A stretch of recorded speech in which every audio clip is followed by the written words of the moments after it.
राधे राधे। आज हम अपरा एकादशी की व्रत कथा कहेंगे। इसे ज्येष्ठ कृष्ण एकादशी भी कहते हैं। युधिष्ठिर ने पूछा, जनार्दन, ज्येष्ठ मास के कृष्ण पक्ष में किस नाम की एकादशी होती है? मैं उसका महात्म्य सुनना चाहता हूँ, उसे बताने की कृपा कीजिए। भगवान श्री कृष्ण बोले, राजन, आपने संपूर्ण लोकों के हित के लिए बहुत उत्तम बात पूछी है। राजेंद्र, ज्येष्ठ मास के कृष्ण पक्ष की एकादशी का नाम अपरा है। यह बहुत पुण्य प्रदान करने वाली और बड़े बड़े पातकों का नाश करने वाली है। ब्रह्म हत्या से दबा हुआ गोत्र की हत्या करने वाला, गर्भस्थ बालक को मारने वाला, पर निंदक तथा पर स्त्री लंपट पुरुष भी अपरा एकादशी के सेवन से निश्चय ही पाप रहित हो जाता है। जो झूठी गवाही देता है, माप तौल में धोखा देता है, बिना जाने ही नक्षत्रों की गणना करता है और कूटनीति से आयुर्वेद का ज्ञाता बनकर वैद्य का काम करता है, ये सब नरक में निवास करने वाली प्राणी हैं। परंतु अपराधी एकादशी के सेवन से ये भी पाप रहित हो जाते हैं।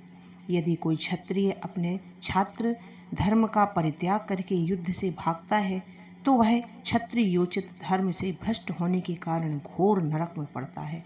जो शिष्य विद्या प्राप्त करके स्वयं ही गुरु निंदा करता है, वह भी महापातकों से युक्त होकर भयंकर नरक में गिरता है।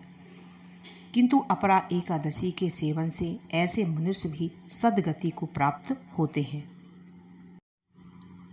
माघ में जब सूर्य मकर राशि पर स्थित हो, उस समय प्रयाग में स्नान करने वाले मनुष्यों को जो पुण्य होता है, काशी में शिवरात्रि का व्रत करने से जो पुण्य प्राप्त होता है, गया में पिंड दान करके पितरों को तृप्ति प्रदान करने वाला पुरुष जिस पुण्य का भागी होता है, बृहस्पति के सिंह राशि पर स्थित होने पर गोदावरी में स्नान करने वाला मानव जिस फल को प्राप्त करता है, बद्रिकाश्रम की यात्रा के समय भगवान केदार के दर्शन से तथा बद्री तीर्थ के सेवन से जो पुण्य फल प्राप्त होता है, तथा सूर्य ग्रहण के समय कुरुक्षेत्र में दक्षिणा सहित यज्ञ करके हाथी, घोड़ा और सुवर्ण दान करने से जिस फल की प्राप्ति होती है, अपरा एकादशी के सेवन से ही मनुष्य वैसे ही फल प्राप्त करता है।